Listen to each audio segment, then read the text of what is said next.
주님이 주시는 그런 평강을 경험하는 사순절 기간이 되길 원합니다. 지난 수요일부터, 그 수요일을 가리켜 성회 수요일이라고도 하고 제의 수요일이라고도 이야기합니다. 회개하면서 이제 사순절까지 주님이 가신 그 길을 쫓아가는 절기, 그 6주간을 가리켜 사순절이라고 이야기합니다. 성경적으로 보면은 이 40일이라고 하는 것이 여러 가지 의미들을 가집니다. 그전에도 노아의 홍수가 40일 동안 있었다라고 이야기하고, 출애굽한 이스라엘 백성들이 시내산 아래에 그곳에 머물러 있을 때 모세가 시내산에 올라가서 40일 동안 하나님과 교제하며 그 율법의 말씀을 받아 가지고 내려오게 되어지잖아요. 그 이후에 그 백성들이 가나안 땅을 향하여 나아가는데 가데스 바네아라고 하는 곳에서, 가나안 땅에 들어가는 그 입구에서 12정탐꾼을 가나안 땅에 보내는데 40일 동안 그 땅을 정탐하고 돌아왔다라고 했습니다. 그런데 그 40일을 그들이 바로 보내지 못하여서 그들이 그것으로 인하여 오히려 근심하고 또 불신의 말들이 그들 가운데 가득하게 되어져서 가나안 땅에 들어가지 못하고 40년 동안 광야길을 헤매이며 방황하게 되어졌던 것 아닙니까? 또 그 기간이 하나님 앞 신앙을 훈련받는 기간이 되어졌다라고 하는 겁니다. 예수님께서 공생애를 시작하시기 전에 광야로 나아가서 40일 동안 금식하시면서 인류 구원의 사역들을 준비하시고 또 시작하시게 되어지지요. 그리고 이제 예수님께서 변화산상에서 그 제자들 가운데 영광스러운 모습으로 변모하신 이후에, 그래서 지난 주일을 가리켜서 그 주님 변모 주일, 그렇게 영광의 변모 주일이라고 이야기합니다. 그 일 이후에 이제 주님께서 제자들에게 당신이 고난당하고 죽게 될 것을 처음으로 말씀하시기 시작하십니다. 그리고 제자들을 이끌고 이제 예루살렘을 향하여 올라가시는데, 주님께서 예루살렘을 향하여 올라갔던 그 여정이 40일간이라고 이야기하죠. 그래서 이 사순절은 주님이 걸어가셨던 그 길, 주님이 어떤 마음을 가지시고 당신이 고난당하고 죽게 될 것을 아시고 그 십자가를 지기 위하여 예루살렘을 향하여 올라가셨던 것 아닙니까? 바로 주님을 따라가며 또 주님의 십자가를 묵상하며 주님의 마음을 품기 위하여 준비하고 경건하게 보내는 이 기간이 사순절이기도 합니다. 이 사순절이 시작하기 전에 그 사순절의 시작을 알리는 축제가 있습니다. 그것을 가리켜 카니발이라고 이야기하는데, 한자로 그렇게 사육제라고도 이야기하죠. 우리나라에서는 이 카니발, 이게 차 이름으로만 알려져 있는데, 사실은 그 전에 사순절을 시작하기 전에, 사순절이 시작되어지면 금욕 생활을 하고 어떤 기름진 음식을 먹지 않고 또 금식하면서 이 기간 동안 그렇게 고난의 시간들을 보내고 그렇게 경건하게 그 시간들을 보내게 되어지는데, 그 전에 우리가 그 기름진 음식을 먹고 이 사순절 금식을 준비하자라고 해서 하는 축제, 먹을 것을 먹고 서로를 격려하는 이 축제가 카니발이었다라고 합니다. 사육제라고 한자로 이야기하는데, 그 사육제라고 하는 말이 한자로 보면 감사할 사자, 고기 육자입니다. 우리가 고기를 먹게 되어진 것, 이 기름진 음식을 먹는 것도 하나님의 은혜다. 그래서 그 기간 동안, 이 카니발 기간 동안 고기를 먹고 사순절을 준비하는 겁니다. 40일 동안 우리가 하루에 한 끼를 금식하든 하루에 한 끼만 먹고 주님의 고난에 동참하든, 우리가 잔치를 벌이지 않고 먹고 마시는 일들을 절제하면서 주님이 가신 길을 쫓아가게 될 터인데, 그 전에 우리가 이것을 준비하자, 그게 카니발이었는데, 지금 우리들 가운데 알려져 있는 그 카니발이라고 하는 것은 바로 리오 카니발에서, 브라질에서 대대적으로 열리는 그 축제들을 우리가 생각합니다. 스위스 바젤에서 파시나흐트라고 하는 축제가 벌어지는데, 이 제2의 수요일 바로 전날 온 사람들이 다 거리로 나와서 광란의 축제를 벌이게 되어지는 겁니다. 사순절 기간 동안 고기를 먹지 아니할 터이니, 술을 마시지 못하게 될 터이니, 모든 인간의 욕구들 다 내려놓고 절제하는 생활을 해야 할 터이니, 이날은 우리가 자유롭게 먹고 마시면서 그래 그날의 시작을 준비하자, 그래서 벌어진 시작된 축제였습니다. 그런데 그날에 그야말로 그 광란의 축제가 거리 가운데 펼쳐지게 되어지는 겁니다. 1년 중에 벌어지는 많은 범죄의 그 대다수가 바로 그 전날 이 카니발 기간에 벌어진다라고 합니다. 먹고 마시고 춤추고 헐벗은 여인들이 나와 춤을 추며 그날 밤에 남자와 여자들이 만나서 그렇게 온갖 음란한 일들을 벌이는 축제로 우리들 가운데 알려져 있죠. 그것을 구경하기 위하여서 브라질을 가기도 하고 스위스와 또 유럽의 어느 도시를 방문하기도 한다라고 합니다. 지금은 사순절은 다 잊혀져 버리고 주님의 고난에 참여하자, 주님이 가신 그 길을 쫓아가자, 그래서 시작된 이 절기는 잊혀져 버리고 그 시작을 알리는 카니발만 유명해져서 관광객들이 가서 함께 그 음란한 축제에 참여하게 되었다라고 합니다. 그 알맹이는 없어져 버리고 껍데기만 남겨져 버리고 그 정신은 없어져 버리고, 사실은 아마 그렇게 참여해서 먹고 마시고 춤추고 떠들던 그 사람들, 그들이 과연 사순절기에 그렇게 절제하면서 금식하면서 사순절기를 보내겠느냐라고 합니다. 마저 마시지 못한 술들 그 사순절 기간에 마시고 그 음란한 일들이 이어져서 이 사순절 기간에 온갖 범죄로 이어지게 되어지지 아니하였느냐라고 하는 겁니다. 본질은 없어져 버리고 껍데기만 남겨져 버린 시대에 우리가 살아가고 있잖아요.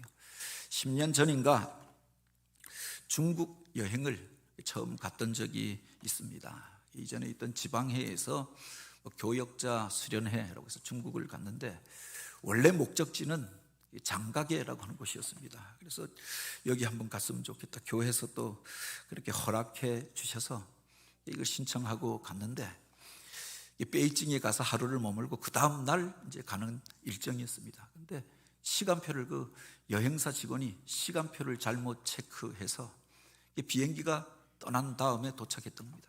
베이징에까지는 갔는데 장가계는 가지 못하고 베이징에서 이제 3박 4일을 더 머물게 되었던 겁니다. 갈 데도 없고 일정도 없고, 그러니까 이 여행사 직원이 그렇게 굳고 만든 일정이 뭐냐, 베이징에 있는 짝퉁 시장에 아침에 데려다 놓고 돈 얼마 주고 여기서 점심 사드시고 오세요. 그리고 3일에 걸쳐서 짝퉁 시장을 이렇게 돌아다니는 겁니다. 아무 일정도 없고 하니까 여기에 뭐 별의별 짝퉁이 다 나와 있는 겁니다. 루비통, 샤넬, 구찌, 프라다, 또 디올 백, 뭐 별의별 것들이 다 나와 있는데 3일에 걸쳐서 구경하니까 사람들이 다 이런 짝퉁 명품 백, 또 그런 명품들을 다 한 가지 사가지고 오는 겁니다. 어떤 분이 구찌를 샀다라고 그렇게 자랑하는데 번쩍번쩍하는 게 진짜 똑같이 생겼어요. 저야 뭐가 진짜인지 또는 뭐가 명품인지 알지 못하니까 이런 걸 못 사왔는데 나중에 우리 집사람이 그런 거라도 하나 사오지 이러더라고요. 근데 이분이 사갖고 오다가 나중에 공항에서 무엇인가를 그렇게 찾는 겁니다. 이 명품 백에 앞에 라벨이 떨어져 버렸다라고 합니다. 앞에 분명히 구찌가 붙어 있었는데 구찌가 어디서 떨어져 버려, 본드가 약하게 붙어 있어 떨어져서 이걸 찾아야 한다, 이게 제일 중요한데, 그렇게 이야기하는 겁니다.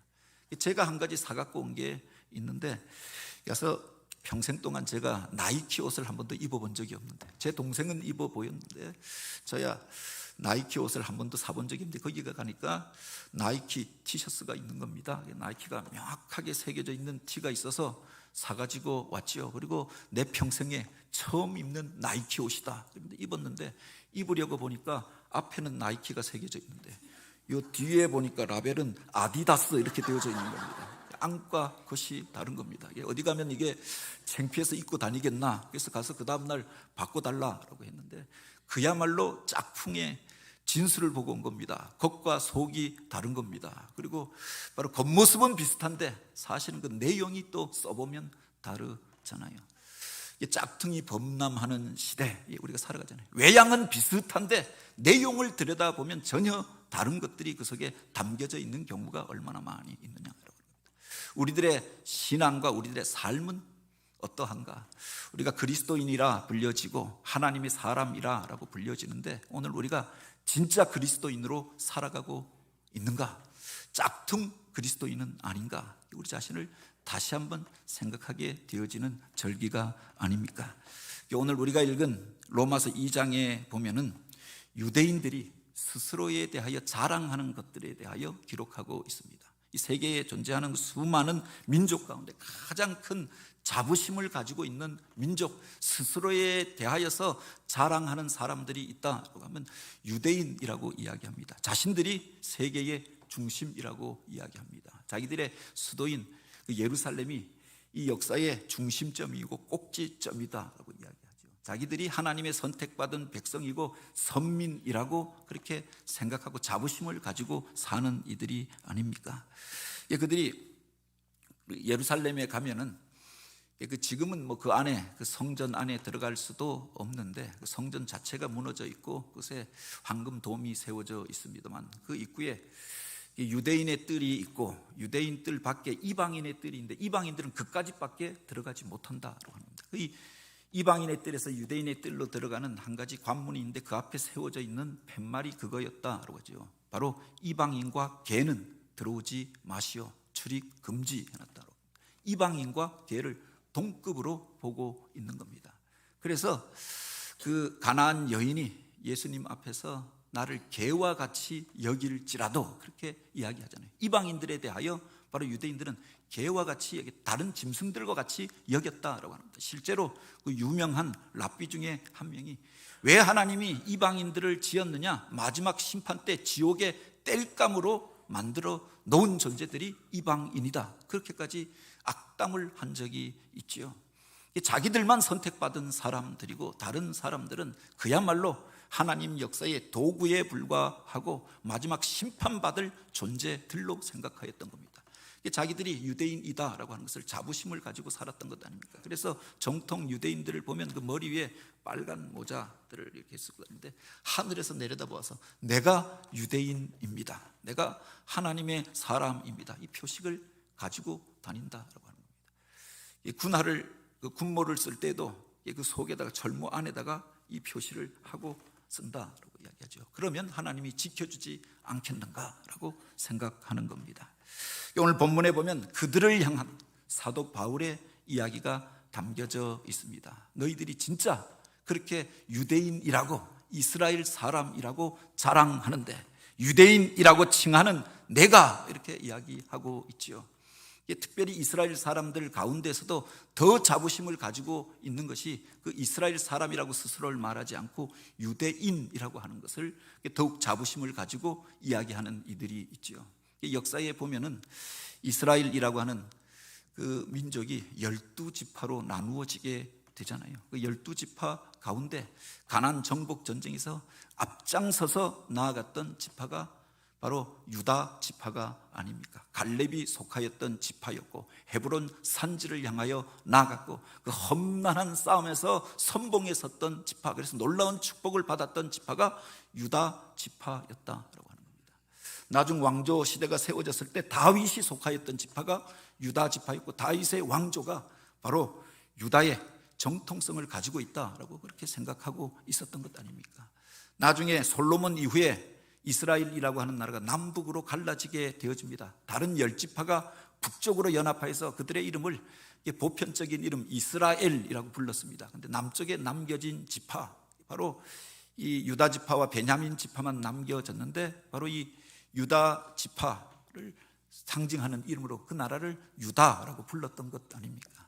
북이스라엘이 하나님의 말씀을 떠나면서 먼저 심판을 받고 아시리아에 의해서 멸망당하고 그곳에 살고 있었던 사람들은 다 흩어져 버립니다. 그리고 북방에 살고 있었던 많은 사람들을 그곳에 와서 이주하여 살게 하였던 것 아닙니까? 그들에 의해서 피가 혼잡되어지고 신앙의 순수성도 사라져버린 사람들, 그들이 사마리아 사람들이었던 거죠. 유대인들은 그들을 같은 동족으로 인정하지 않았다라고 합니다. 하나님 신앙을 떠났고 바로 피의 순수성도 잃어버린 사람들로 여겼던 것 아닙니까? 반면에 자기들은 그들도 멸망하여서 바빌론의 포로로 끌려갔지만 그들이 하나님 앞에 기도하고 말씀을 찾고 그 말씀의 정통성을 지켜오면서 하나님이 회복시켜 주셔서 돌아와서 성전을 재건하고 유다 나라를 재건하게 되어졌던 것 아닙니까? 이스라엘 가운데서도 정통성을 가진 사람들이 누구냐? 바로 이 유다 지파, 그런 의미에서 바로 스스로를 가리켜 이스라엘이라고 말하는 것보다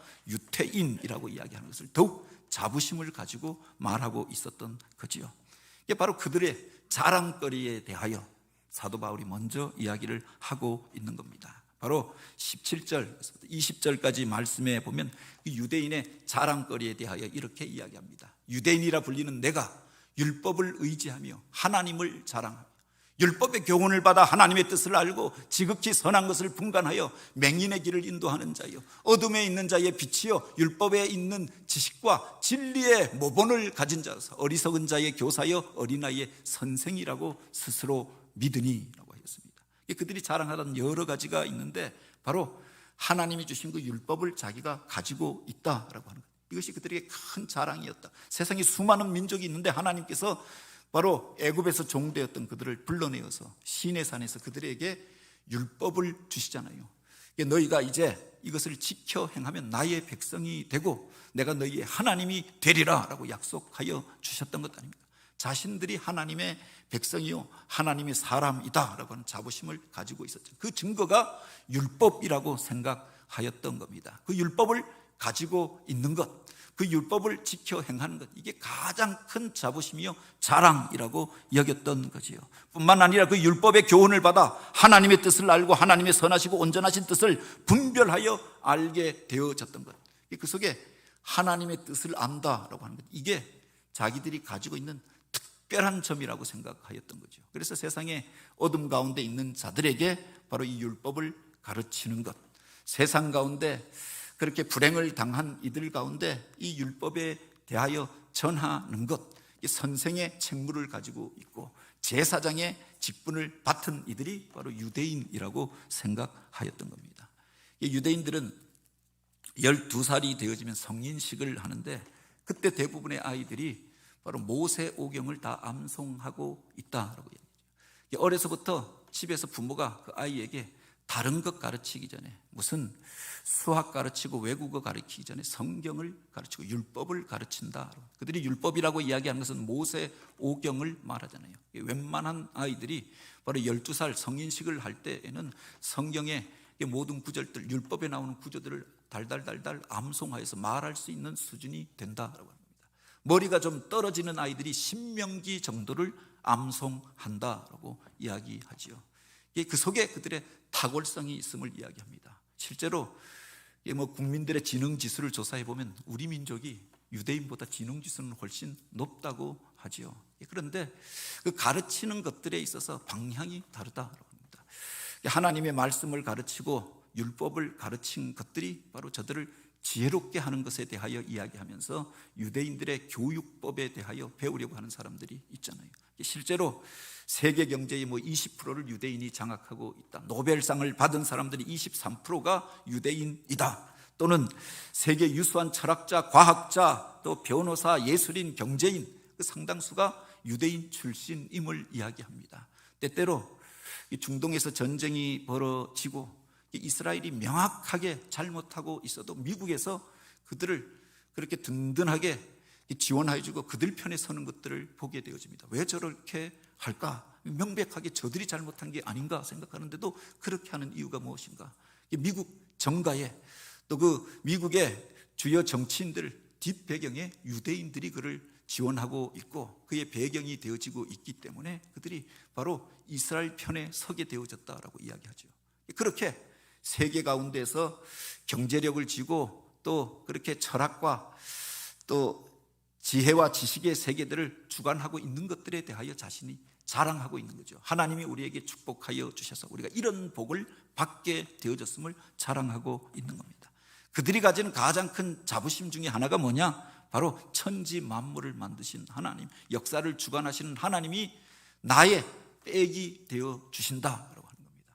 그것을 자랑하며 우리가 하나님의 택함 받은 백성이요 제사장 국가라고 하는 자부심을 가지고 있었던 거지요.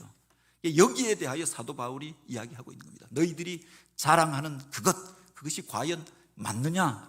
그 이름만 가졌다. 바로 아브라함의 후손이라고 하여서 이스라엘 족속이라고 해서 그것이 축복받은 조건이고 그것이 하나님 앞에 칭찬받고 자랑할 조건이 되는 것이 맞느냐라고 하는 겁니다.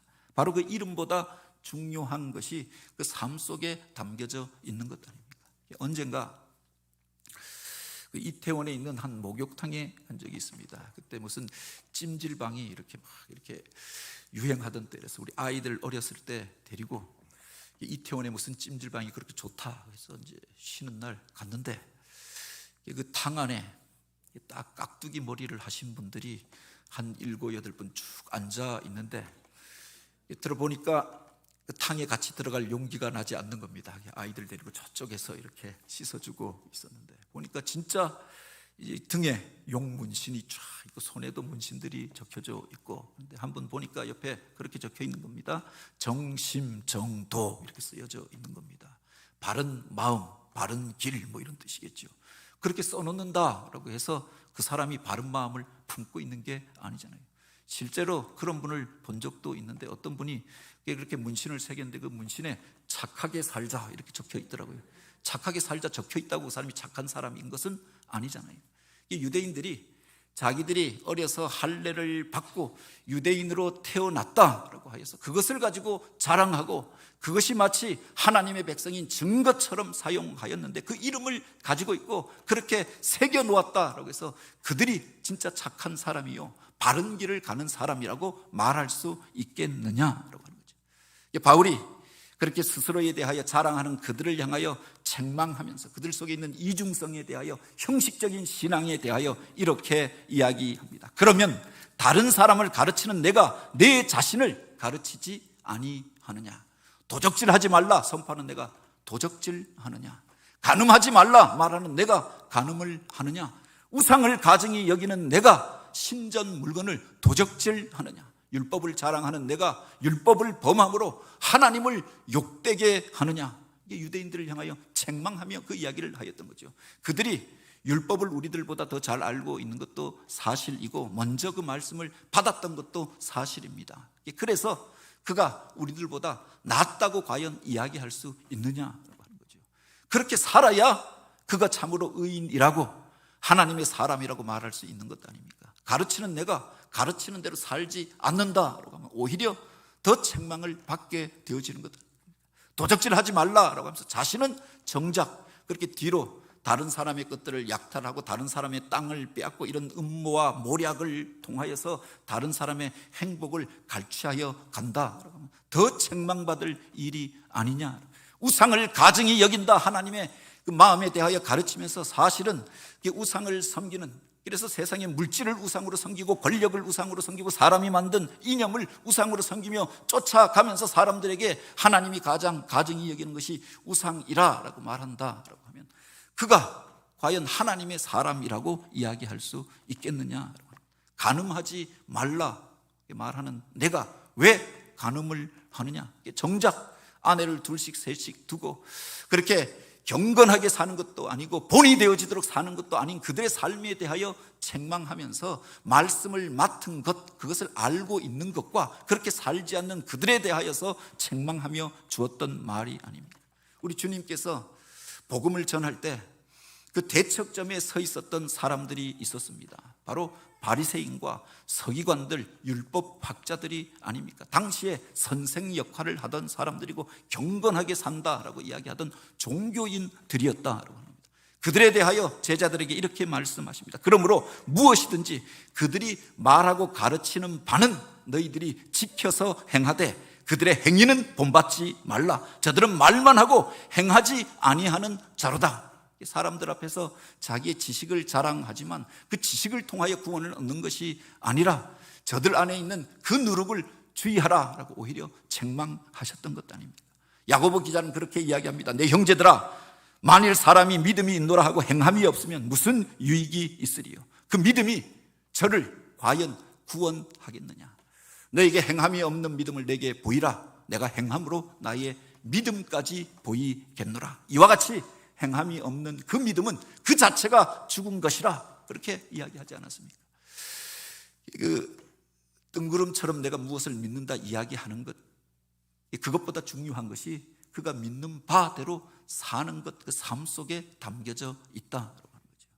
어쩌면은 유대인을 향한 책망의 말이 그 속에 담겨져 있습니다만, 오늘 우리에게 주시는 말씀이, 또 경고가, 책망이 그 속에 담겨져 있는 것 아닙니까? 믿노라고 하면서 그 믿음대로 살지 못하는 것, 하나님에 대하여 이야기하고 천국에 대하여 이야기하고 심판에 대하여 이야기하면서도 하나님을 두려워하지 않고 살아가는 삶에 대하여 경고하는 말씀이 그 속에 담겨져 있지 않습니까? 언젠가 이야기했습니다만 현대 그리스도인의 세 가지 거짓말에 대하여 이야기합니다. 불신자들이 기독교인들을 그렇게 비난하기도 한다라고 합니다. 말로는 하나님이 있다라고 하는데 살아가는 모습을 보면 하나님을 두려워하지도 않고 하나님을 의식하지도 않고 사는 게 아니냐. 말로는 천국이 있다라고 이야기하는데 바로 이 땅 속에서 그 천국을 바라보며 영원한 나라를 바라보며 사는 것이 아니라 이 땅의 것이 전부인 것처럼 생각하고 여기에 목숨 걸고 싸우면서 분쟁하며 살아가는 것들을 향하여 비난하는 이야기가 아닙니까?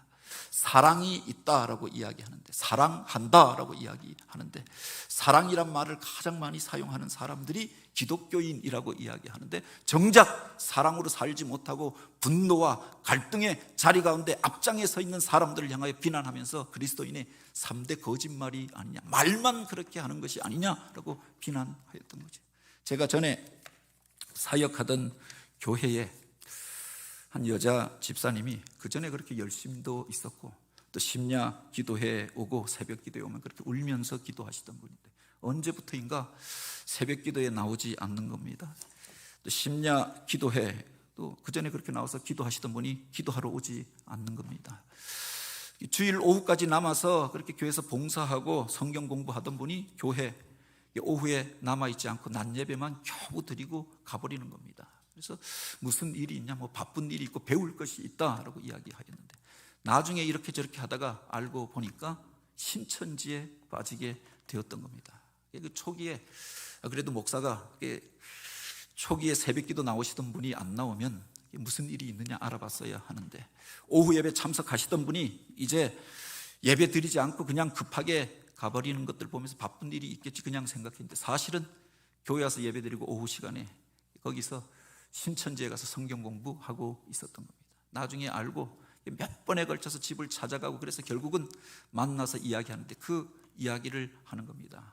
이분 남편이 그 교회 오래된 청년 때부터 다니던 안수 집사님이었고 그 어머니가 그 교회 오래된 권사님이었고 그래서 교회 개척 때부터 그렇게 기도하던 권사님이었는데 이분이 그 이야기를 하는 겁니다. 저는 우리 시어머니가 가시는 곳이 천국이다라고 하면 그곳에 가고 싶은 마음이 없다, 뭐 이런 이야기를 합니다. 집에서 얼마나 나를 이게 상처를 주고 아픔을 주었는지 시어머니에 대하여 이야기를 하는 겁니다. 교회 와서 인자하시죠. 집에서는 어떻게 하시는 줄 아십니까? 남편에 대하여 교회 와서 경건한 척 하죠. 그런데 집에서 얼마나 나쁜 남편인 줄 아느냐. 경건한 것처럼 술 먹고 무엇하고 뭐 그렇게 하는데 너무 이중적이고 그래서 교회 오면 너무 스트레스를 받는데 또 다른 권사님들도 다 그 편이더라.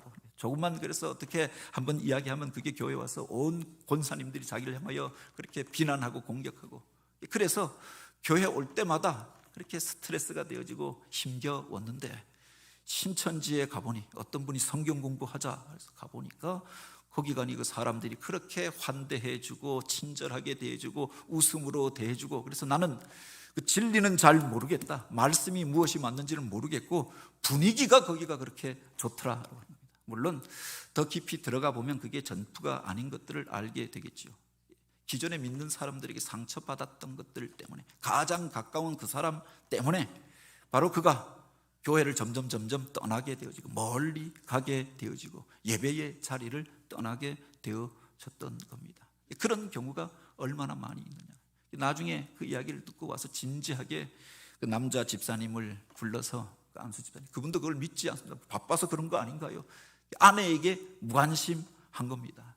그 어머니 권사님은 며느리가 요새 신앙생활 제대로 하지 않는다 맨날 혼내기만 하고 있는 겁니다. 근데 사실은 바로 다른 데 가서 엉뚱한 길에 빠져 있었던 거죠. 그 이야기를 듣고 나중에 이야기를 하는데 그 남편 집사님이 그 이야기를 들으면서 우는 겁니다. 그리고 회개하고 자기가 한번 기도해보고 결정하겠다. 그리고 나중에 와서 목사님 우리 아내를 내가 회복시키기 위하여 주일날 이 교회 못 오더라도 한 1년만 시간을 주십시오.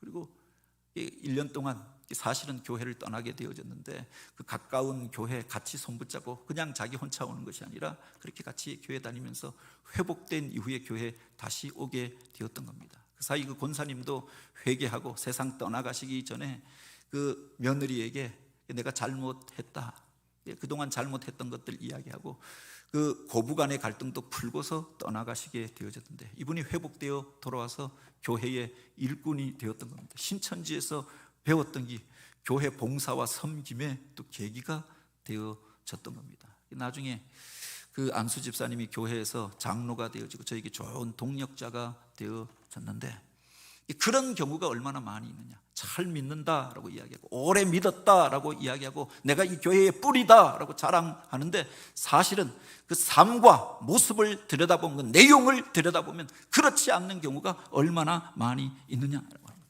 오늘 본문에 보면은 사도 바울은 이렇게 이야기합니다. 무릇 표면적인 유대인이 유대인이 아니요 표면적 육신의 할례가 할례가 아니라 오직 이면적인 유대인이 유대인이며 할례는 마음의 할지니라고 했습니다. 율법의 조문에 있지 아니하고 조항을 얼마나 많이 알고 있느냐, 지식이 얼마나 되어졌느냐, 신앙의 경륜이 얼마 되어졌느냐, 누구 집안 누구의 아들이냐, 이게 중요한 것이 아니라 바로 이 할례는 마음의 할지니라고 했습니다. 마음 속에 하나님을 믿는 자로서의 표식을 지니고 구별된 모습으로 살게 되어지는 주 예수 그리스도를 영접하고 그 안에 거하게 되는 그 사람, 그가 참 그리스도인이요 참 신앙인 줄 믿으시기 바랍니다. 표면적 유대인이 유대인이 아니라 옛날부터 내려온, 그래서 뿌리 깊은 가문이라 그래서 그가 구원 얻는 것이 아니라 부모가 오랫동안 신앙생활을 했다고 그 자녀가 자동적으로 하나님 나라에 들어가는 것이 아니라 혈통이 아브라함의 자손이라 그래서 유대인이다라고 하여서 그래서 구원 얻는 것이 아니라 이 유대인, 유다라고 하는 이름의 뜻이 찬송이라고 하는 뜻을 가지고 있잖아요. 이름은 찬송이라고 하는 이름을 가지고 있는데 하나님 앞에 찬송이 되지 못하고 하나님의 이름을 더럽히고 명예를 더럽히고 그렇게 영광을 가리는 이들이 얼마나 많이 있느냐라고 합니다. 중요한 것은 그 중심을 보시는 하나님 앞에서 정결한 양심으로 하나님을 섬기고 또 주님을 따라서 말씀을 따라 사는 삶 속에 있지 않습니까? 세상으로부터 인정받는 것, 이것도 소중합니다. 저 사람은 진짜 그리스도인이다, 저 사람은 진짜 하나님의 사람이다, 인정받는 게 너무나도 소중하지요. 보다 중요한 것이 하나님이 그를 인정하는가라고 하는 것입니다. 바로 그 칭찬이 사람에게서가 아니요 다만 하나님에게서니라. 우리 하나님께서는 그 외모로 취하지 아니하시고 그의 중심을 보시나니 나의 보는 것은 사람의 보는 것과 같이 아니하니라 라고 말씀하시지 않았습니까? 내 마음속에 진짜 예수를 모시고 하나님의 사람으로 구별된 모습으로 살고 있느냐, 내 안에 진짜 그 사랑이 있느냐, 하나님을 향한 뜨거운 마음이 있느냐, 이것을 보신다라고 하는 겁니다. 사순절을 지나며 오늘 우리가 주님의 마음을 품고 말씀 앞에 다시금 우리를 세우게 되길 원합니다.